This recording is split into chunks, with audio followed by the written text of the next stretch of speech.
కాంగ్రెస్ పార్టీకి సంబంధించిన PCC chief Mahesh Goud గారికి ఒకసారి రేవంత్ గారు పిలిచి క్లాస్ పీకడం బెటరేమో. ఎందుకంటే పవన్ కళ్యాణ్ దిష్టి చొక్క ఆయన వల్ల ఏం జరగదు, తెలంగాణని దెబ్బతీసినటువంటి వాడు, తెలంగాణ గురించి నెగిటివ్గా మాట్లాడినటువంటి వాడు, మొన్న కూడా దిష్టి అని మాట్లాడినటువంటి వాడు, అట్లాంటి వాడితో ప్రచారం చేయించుకోవడం ఏంటి అని చెప్పి విమర్శలు గుప్పించారు. 7-8 తారీఖుల్లో పవన్ కళ్యాణ్ తెలంగాణలో బీజేపీ తరఫున ప్రచారం చేయబోతున్నటువంటి సందర్భంలో ఇక్కడ ఒకటి, పవన్ కళ్యాణ్ జోలికి వెళ్లాల్సిన అవసరం లేదు. చాలా తెలివిగా చెప్పదలుచుకుంటే పవన్ కళ్యాణ్ ఇంపాక్ట్ ఏముంటుంది, ఆంధ్ర వాళ్ళ ఇంపాక్ట్ పెద్దగా ఇక్కడ ఉండదు కదా అని ఒక ముక్క అంటే సంస్కారయుతంగా ఉంటుంది.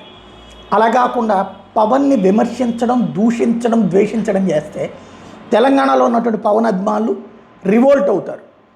2014-19 మధ్యలో 18 మధ్యలో పవన్ కళ్యాణ్తో కలిసి సాగిన తెలుగుదేశం పవన్ని విభేదించి విద్వేషంతో పవన్ని ద్వేషించితే దెబ్బ కొట్టారు జనం.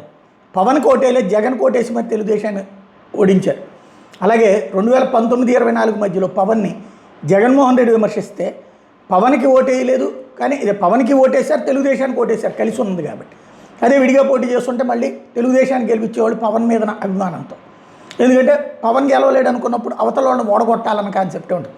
ఇప్పుడు కాంగ్రెస్ని ఓడగొట్టే సంస్కృతి తెచ్చుకోవద్దు. ఓడగొట్టాలని పవన్ అభిమానులు కసిగట్టారంటే కనుక దెబ్బతింటారు.